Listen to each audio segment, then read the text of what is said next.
Hello everyone, this is TC1 showing you how to maximize your damage in Star Ocean Anamnesis for the global release in English. Now what you want to do is do one ability right after the other, and you'll see a thing called cancel bonus.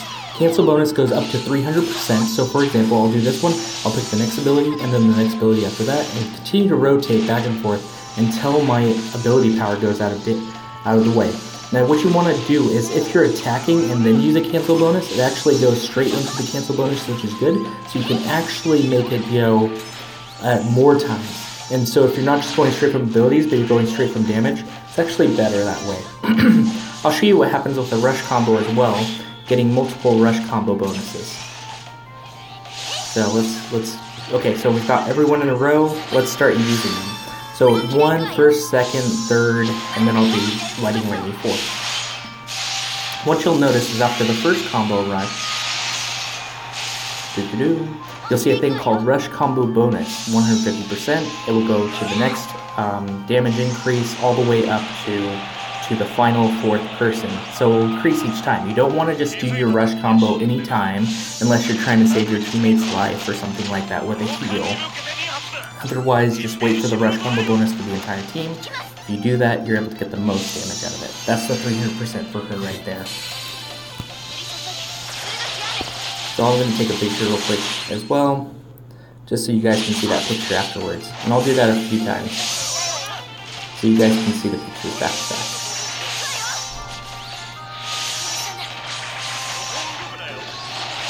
You see my combo, my rush combo bonus, not my rush combo, I mean my cancel bonus actually goes away if I stop attacking for any reason. So make sure you're keeping that damage up. I'll probably be just fine with this boss. I think it's a level 170, so it's not even that tough, but yeah. I want to make sure I always keep that cancel bonus up because that's how I get the most damage out of it. Now even if I switch up the order, let's say I do Lighting Rainy first and go in a different order.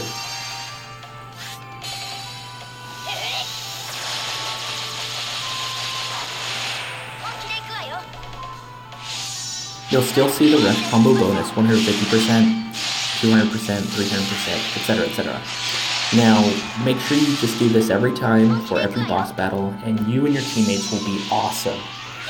That's how you keep up your damage to the maximum amount. If you have any bonuses, such as an attack bonus, or power bonus, or damage bonus, or anything like that, like a buff, it's good to use these things when you have those buffs on, because they actually stack, which is awesome. So you not only get 300%, but you get that extra damage bonus from all the buffs as well. You can see that this, even though this boss was a high level, and I was just kind of by myself, I was still able to do what I needed to get done in order to defeat this boss. If you stand still, your AP goes higher faster. This is another thing you want to keep in mind.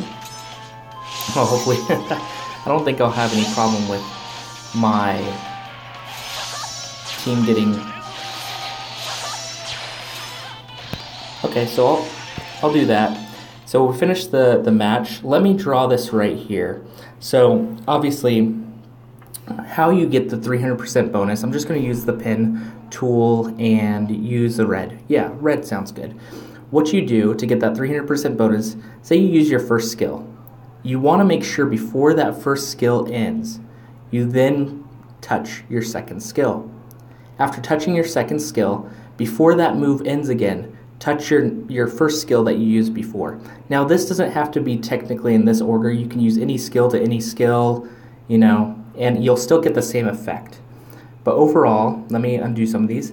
Once you use a skill, just pick the second skill you want to use. For melee attackers, obviously, you won't use the range attack if you're using the melee back-to-back. For the range attackers, you won't use a melee in the middle of it. For example, Lighting Rainy's melee move right here isn't that helpful if you're trying to attack from a distance, so I wouldn't use that. I would just go back and forth between these two, and I was getting that 300%.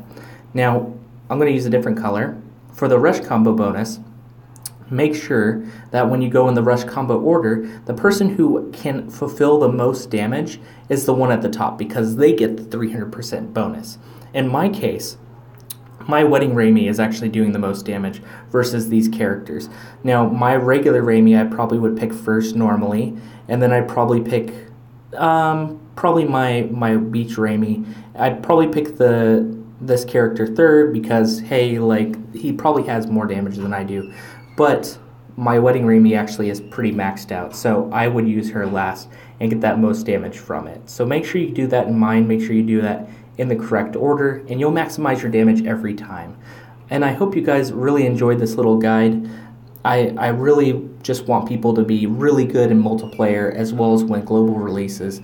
The Star Ocean Anamnesis is so fun. I've loved it this whole time, and I can't wait for seeing people playing it that haven't had a chance to play it yet because it's in Japanese or because they don't have access to it yet. So with the global release and the English release, I hope everybody enjoys it and enjoys this little montage of guides that I've been... Let's discard this. I don't need this picture anymore. Finish out the match. Mission complete. Wonderful. Thank you, Wedding Remy, for showing off this little guide. Hope you guys like and subscribe. This has been Malavar TC1, and signing off. Thanks.